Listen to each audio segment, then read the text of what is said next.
আসসালামু আলাইকুম everyone, welcome back to my channel. সবাই কেমন আছেন? আশা করি ভালো আছেন। আলহামদুলিল্লাহ, আমরা অনেক ভালো আছি। তো এই ইফতারিতে আমাদের তো আলুর চপ ছাড়া হয় না। আর যারা আছেন আমাদের মতন আলুর চপ অনেক পছন্দ করেন, বাট প্রত্যেক দিন আলুর চপ খেতে খেতে বোরিং হয়ে গেছেন, তাদের জন্য আলু দিয়ে তৈরি একটা স্ন্যাক্স বানিয়ে দেখাবো। সেটা হচ্ছে চিজ বল। এটা বানানো অনেক সোজা। রেগুলার আলুর চপ খেয়ে খেয়ে যারা বোরিং হয়ে গেছেন তারা অবশ্যই এই চিজ বলটা ট্রাই করে দেখতে পারবেন। আর এইটার রেসিপি আপনাদের সাথে আমি আজকে শেয়ার করব। এই চিজ বলটা বানানো খুবই সোজা। এর জন্য আমাদের লাগবে হচ্ছে ম্যাশ পটেটো। পটেটোকে সিদ্ধ করে নিয়ে এটা ভালো করে ম্যাশ করে নিছি। তারপর এখানে আমি বাটার দিয়ে পটেটোটাকে ভালো করে মেখে নিচ্ছি। পটেটো চিজ বলের জন্য পটেটোতে কোনো কাঁচামরিচ বা পেঁয়াজ ধনে পাতা ইউজ করার কোনোই দরকার নেই। এটা খুব সিম্পল একটা রেসিপি। এখানে আমি দিচ্ছি একটু প্লেন ফ্লোর। এটা দিয়ে আমি এটাকে আবার ভালো করে মেখে নিব। তারপর আমি এটার মধ্যে কিছু স্পাইসেস অ্যাড করব। অনেকেই এটা একদম প্লেন ফ্লেভার খেতে পছন্দ করে, বাট আমি এখানে আমার পছন্দ মতন কিছু স্পাইস অ্যাড করছি, কারণ প্লেন খেতে তেমন একটা মজা লাগে না। আর আমরা যেহেতু বাঙালি, তাই আমাদের কোনো খাবারই কিন্তু এক্সট্রা স্পাইসেস ছাড়া মজা লাগে না। এর জন্য আমি কি করেছি, এখানে এক্সট্রা একটা স্পাইস অ্যাড করে নিব। আপনারা চাইলে সেই স্পাইসটা স্কিপ করতে পারেন, বাট সেটা দিলে আই থিঙ্ক ভালো লাগে।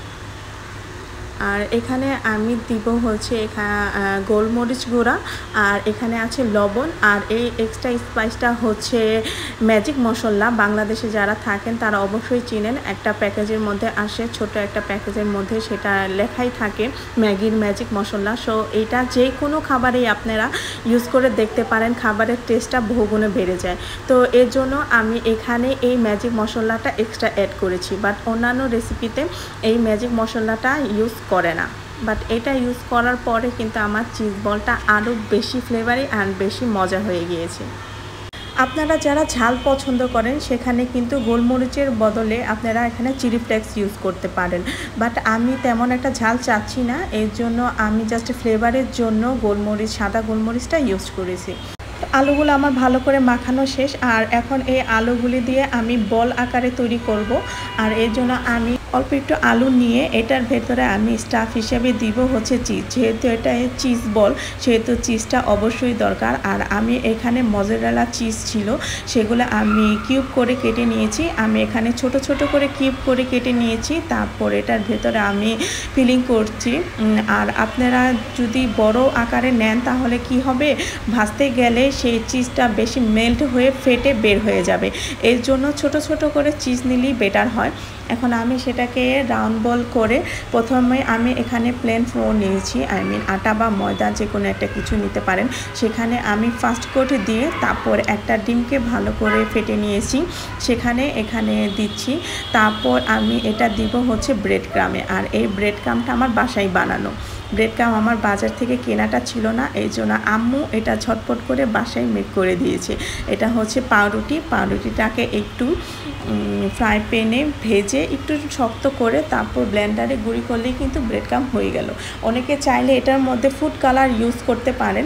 ফুড কালার আমি দেইনি, আমি নর্মাল কালারটাই রেখেছি। আপনারা দেখতেই পাচ্ছেন নর্মাল ব্রেডের যে কালারটা হয় সেই কালারটাই আসছে। তো আমি এখানে আবার কিছু নিয়ে সেম প্রসেসে বানিয়ে নিব। আমার বানানো হয়ে গেছে, এখন আমি এটাকে ডিপ ফ্রাই করে নিব।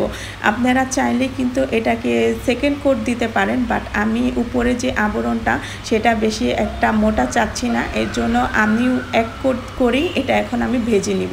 2 কোট করলেও ভালো হয়, অনেক সময় এটা ফেটে চিজগুলো বের হয়ে যায়। বাট আপনারা যদি 2 কোট করেন ভাজেন তাহলে কিন্তু আর একটু ভালো হবে, তাহলে চিজগুলা বের হয়ে যাওয়ার কোনো সম্ভাবনা থাকবে না। বাট সেখানে কি হয়, উপরের আবরণটা অনেক মোটা হয়ে যায়, এর জন্য খেতেও তেমন একটা মজা লাগে না। বাট পাতলা হলে কিন্তু উপরের আবরণটা খুব ক্রিস্পি হয় অ্যান্ড খেতে অনেক মজা লাগে। এই তো আমার ভাজা হয়ে গিয়েছে, আমি এটাকে ব্রাউন কালার করে ভেজে নিয়েছি। আর আমার এইটা হচ্ছে পটেটো চিজ বলের ফাইনাল লুক। আশা করি আপনাদের ভালো লাগে।